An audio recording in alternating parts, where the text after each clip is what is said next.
Hi. Book 4 of the Infinity Ring series, Curse of the Ancients. We are down to the last 2 chapters. I'm probably going to read both of them because we'll be so close to the end. Chapter 19, Loverboy Strikes Again. Dak heaved open the heavy metal latch, popped his head above the tall grass, and sucked in a deep breath of fresh air. The first thing he saw was smoke billowing into the sky. The monks were already torching everything. Then he noticed the sky itself, which was dull and gray and filled with angry-looking storm clouds. The secret underground staircase had led to almost the exact spot where they warped in, just behind the observatory in the overgrown patch of wild grass. Dak thought back to when they first arrived and how he'd hardly noticed the grass. Little did he know that it hid a secret passageway that would save their lives. He switched the codex to his left hand and reached down to help Maria up through the hatch. Then he helped Sarah. He stared down into the darkness for a long few seconds, right hand extended, waiting for Rick, but the staircase remained empty. He turned to Sarah. "Where's Loverboy?" At that exact moment, Rick came springing up out of the darkness. Dak noticed the newfound look of determination on the guy's face. Probably because he got to snoop through all of the Snake Girl stuff. He made another mental note about that love seminar he wanted to lead. They'd already started, Sarah said, pointing at the dark smoke. "Let's go fix a break," Dak said, and he turned off running toward the square with the codex tucked under his arm like a football. Then he glanced back a few seconds into his run. He saw that Sarah, Rick, and Maria were right on his heels. When they got to the village square, Dak tucked behind a tree to catch his breath and study what was going on. The others sidled up next to him. There was a massive contained fire burning, its flames shooting 20 feet into the air. Many Mayan people were standing all around the fire, watching their history go up in smoke. Some were holding one another and crying. Others were shouting at the monks. A few were being led away from the square in shackles. One monk stood at the center of the entire spectacle, waving around a codex as he shouted over the commotion above heaven and hell and the defecation and the deceitfulness of the devil. Dak couldn't believe the surreal quality of proceedings. The raging fire and the billowing smoke. Delanda's passionate preaching. The storm clouds hovering ominously over everything, occasionally lit up by a lightning flash. Back home, Dak had always been drawn to the darker moments of history. He'd climbed his favorite tree and read for hours about executions and wars and coups. He could still remember the day he encountered an article about Delanda's del Auto de Fe, which wiped out at least 40 Mayan codexes and over 20,000 cult images. It had amazed him that a monk could be so responsible for torching of an entire civilization's history. But only now did he understand the depth of the man's actions. You just had to look at the faces of the Mayan people watching. It made Dak feel sick to his stomach. There they are, Sarah said, pointing to the right of the fire. Babka and his men. They're coming. Dak saw them marching toward the village square, a few antique weapons cocked and loaded. He understood they'd be no match for the Spanish. Then he spotted Kanish, walking right alongside the brave Mayans, everyone oblivious to the fact that he was using his cultural genocide as an opportunity to advance the SQ agenda. Dak turned to the others and shouted over the growing commotion. "The monks whose preaching is obviously Diego Delanda." "And now it will all burn," Delanda shouted at the crowd, "and your souls will be cleansed of evil, making it possible for you to see the truth. There is no other way. I will keep only this one document so future leaders of the church can know what led an entire people to live in darkness." "He has no idea he's waving around a fake codex," Sarah said. Dak held up the reproduction of Pascal's codex. "We have to make the switch. Without him knowing, of course, because he would never trust us." "I'll do it," Rick said. "I'm the only one dressed like a monk." A shot rang out. Dak spun around, saw one of Babka's men fall to the ground, holding his chest and choking on his own blood. Another shot was fired, and another man fell. They're shooting people, Sarah shouted. Babka and the rest of his men scattered, taking cover behind trees and boulders and nearby huts. The scene grew wilder, with weapons being fired and people yelling and thunder pounding the sky. Dak turned back to his friends. Listen to me, he shouted. Rick, same plan as in 638. You hide this one in your robe, and I'm going to swipe the one Delanda's holding. You chase me down like you're one of them, and we'll switch, okay? Rick nodded. They'll shoot you, Dak, Sarah cried. It's far too dangerous, Maria shouted. Dak looked up when the lightning rain started to fall. Kaiser did her part, he said. Now it's time to do ours. He winked at Rick and moved out from behind the tree. Thunder crashed overhead as Dak snuck closer to Delanda and the fire. He could already feel the heat seeping into his skin. As soon as Delanda turned his back, still ranting about the devil, Dak darted toward him. One of the Spaniards shouted at Dak. Another turned and fired an arrow that whistled past Dak's left ear. Delanda turned around just as Dak got to him, but Dak acted quickly, knocking the codex out of his hand, scooping it up, and sprinting away. 2 more arrows whizzed past his head. Then he heard Rick shouting in Spanish over the commotion, I've got him! I've got the little thief! Rick leapt into Dak, not only knocking him over, but driving his face into the mud near the fire. You will pay for what you've done, Rick screamed in his ear, while at the same time slipping Pascal's codex out of his robe. He traded with Dak on the sly, still screaming at him, and then he slugged Dak right in the jaw. Dak lost his senses for a few seconds, and when he came to, he was holding his face and shouting back at Rick in English, Dude, that wasn't part of the plan. But then he looked up and saw 3 Spaniards aiming arrows at his head. Rick threw Dak into a tight headlock and ripped Pascal's codex out of his hand. I have it, he shouted at the other monks. Here, take this back to Brother Delanda. I'll see that this thief pays with his life. One of the Spaniards reached for the codex and started toward the preaching man. The other 2 turned their attention elsewhere. As Rick aggressively led Dak away, they both snuck glances back behind them until they saw that Delanda had possession of Pascal's codex and resumed his preaching. You didn't have to hit me in the jaw, Dak said to Rick. It was the only way, Rick told him, and then he glanced down at Dak, grinning slightly, and added, Oh, and I prefer you not refer to me as Loverboy. Dak rolled his eyes, then ordered Rick to guide him closer to the fire so he could torch the SQ codex. No one will ever read these lies again, he said. They only made it a few steps closer, though, before getting brawled over. Dak pulled his face from the mud again and looked up. It was Kaiser who shouted, I saw what you did. The SQ Codex had fallen out of Rick's robe into the mud, and the 3 of them wrestled for it. Give it to me, Kaiser shouted. Now! He punched Rick in the side of the face and reached for the loose codex, but Dak was too quick. He pounded on it, clutching it to his chest and curling his body into the ball. Kanish slugged him in the kidneys and back of his head, and then Rick wrestled Kanish's arm behind his back. The rain fell harder. Thunder exploded directly over their heads. Dak squeezed the codex to his chest as Rick and Kanish fell on top of him, ripping and clawing at each other's faces. A monk suddenly hurried over with a raised gun, shouting, Stop, stop, get off him. Dak relaxed some, assuming the monk was ordering Kanish to get off Rick. But when he looked up, he saw the monk cracking Rick in the back of the head with the butt of his gun. Kanish scurried to his feet and handed over the infinity ring, shouting, it's another time warden. Handing over the infinity ring, shouting at the monk, Throw it in the fire. I'll take care of the codex. He took the gun from the monk and stuck it into Dak's ear, shouting, That's right. The SQ have men on both sides. Oh no. He shackled Dak and Rick's wrists and began pushing them away from the square. As they were led away, Dak turned and watched the monk hurrying toward the fire with the ring. Sarah! Dak shouted. She was beside Babka now, who was aiming his crossbow at Delanda.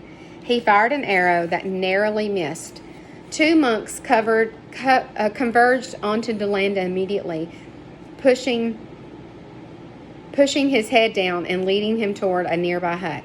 Dak saw that Delanda was still clutching Pascal's codex. Lightning lit up the massive storm clouds. Thunder pounded so fiercely it shook the earth under Dak's feet. Everywhere he looked, Spaniards were shackling Mayans. The fire roared, all of Ishmael's history quickly turning to ash. He spotted the monk still marching the ring toward the flames. "Sarah!" Dak shouted again. Kanish stopped leading him and Rick away long enough to bash the gun against the side of Dak's head. "Quiet," he shouted. I don't know how you got out, but I will get rid of you for once and for all. No one can stop our mission." Sarah screamed. Dak looked up, saw that she had leapt onto the back of the SQ monk who had the infinity ring. He elbowed her off and kicked her in the gut. "No!" Dak shouted. Kanish smashed him in the ear again. Dak shuddered in pain. He opened his eyes in time to see the monk wind up and heave the ring all the way into the middle of the raging fire. Babka threw his crossbow and sprinted right into the fire to retrieve it. Oh my gosh. He disappeared for several seconds, then came racing back out. His hair and clothes were in flames, and tossed the ring to safety. He then dove into the mud and rolled around until the flames were extinguished. He hopped back up, badly burned, and picked up the ring. "Watch out!" Sarah screamed from the ground. A Spaniard had stepped out from behind a large boulder, aiming a crossbow right at Babka. He fired, and the arrow burrowing into Babka's back. Babka dropped to his knees, arching his back and reaching a hand behind himself, trying to touch the arrow. "Babka!" Sarah shouted, struggling to her feet. The monk reloaded and fired a second arrow, this one sinking into Babka's right thigh. Dak watched another Mayan man finally pounce on the monk, ripping the crossbow out of his hands. And he watched Sarah sprint to Babka, helping him to his feet, throwing his arms around her shoulder. She started halfway carrying him out of the chaotic scene. More lightning flashed. Dak was entirely helpless. Kanish pulled him and Rick behind a hut and threw them on the ground. He raised the gun at them, shouting, "Now you will die." Dak squeezed closed his eyes and waited for the sound of the shot that would end his life. He heard a crashing sound instead, and when he looked up, he saw Maria standing over Kanish's motionless body, holding a large, jagged rock in her hands. Her eyes were full of tears as she looked at Dak and Rick and said, "I will never let Anka's work be in vain." Dak glanced at Rick, then watched Maria take the gun and keys off Kanish and hurried over to unlock the shackles.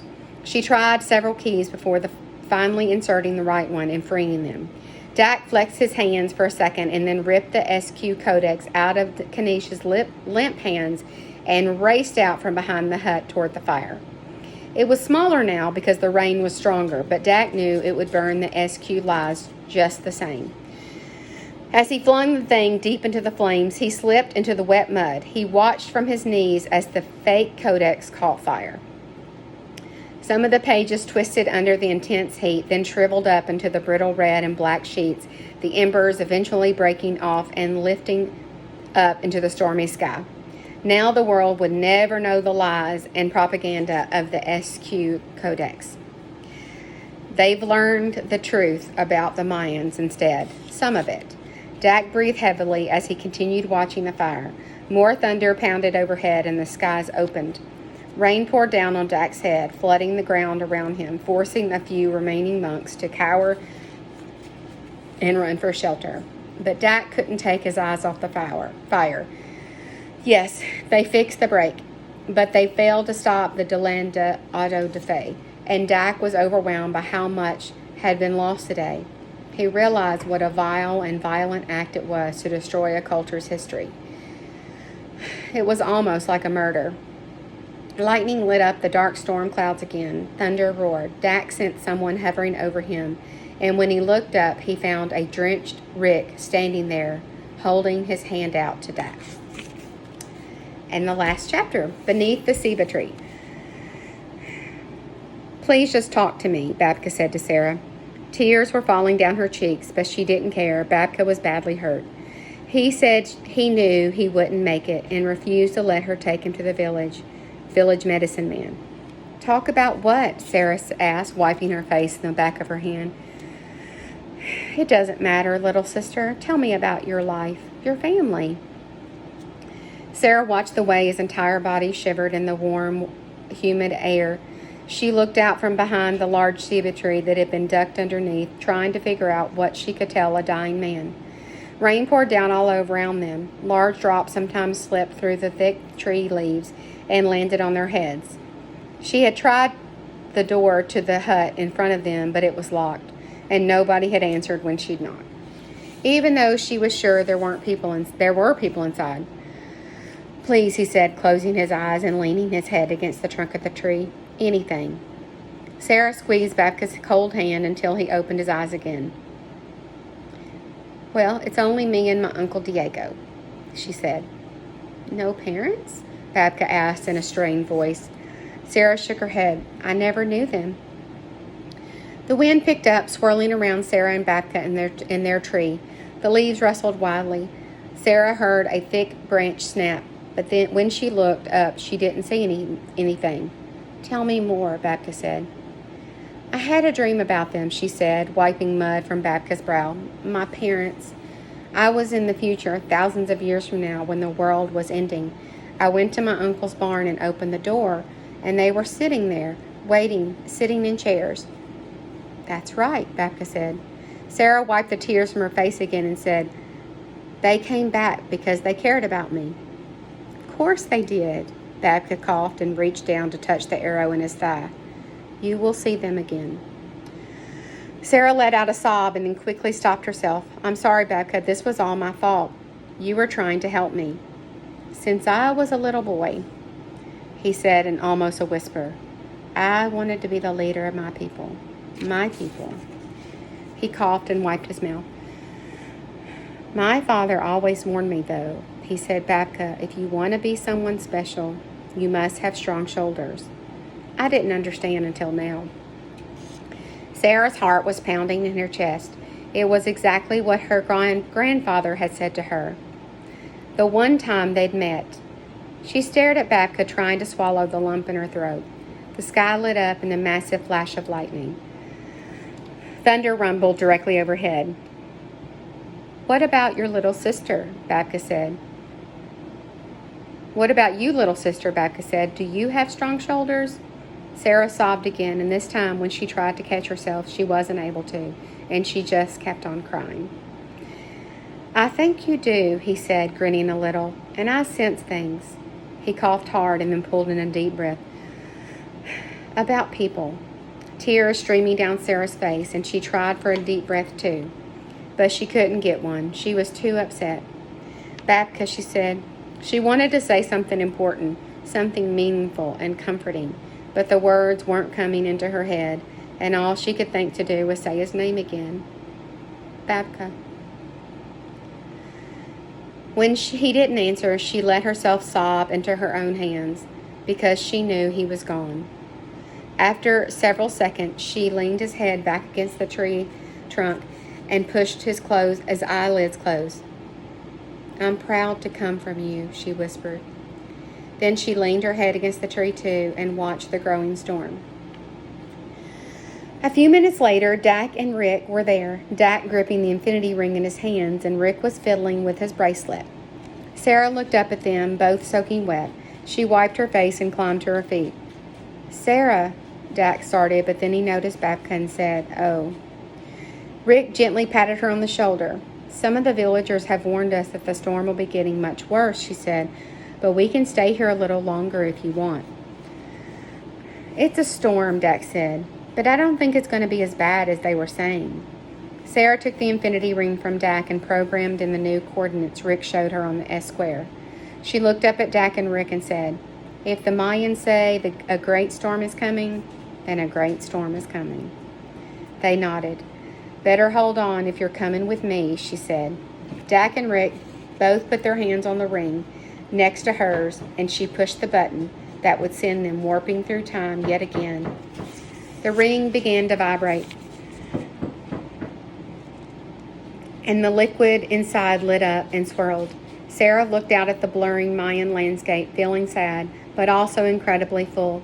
She turned to look at Becca, thinking how the next time someone in school drew her great-great-great-grandmother sitting in a Mayan temple, she would not feel embarrassed. She would feel proud. Everything around them began to blur. Dax said to Rick, "Show her!" Rick held up an open locket. Sarah expected to see a Mayan glyph in the last second before they warped away, but it was something else. "Is that Chinese?" she said. Just as Dak opened his mouth to answer, they were whisked away into blackness. So now we get to open the top. I'm opening. See, it's still stuck. I'm opening. Oh my goodness. The next book. Sleeping Dragon. Book 4, Sleeping Dragon. Oh my goodness. I don't know if this is book 4, but it's certainly coming up. Oh my. I'm excited. Especially since my children were born in China. This will be great. I hope you enjoyed the book. See you next time.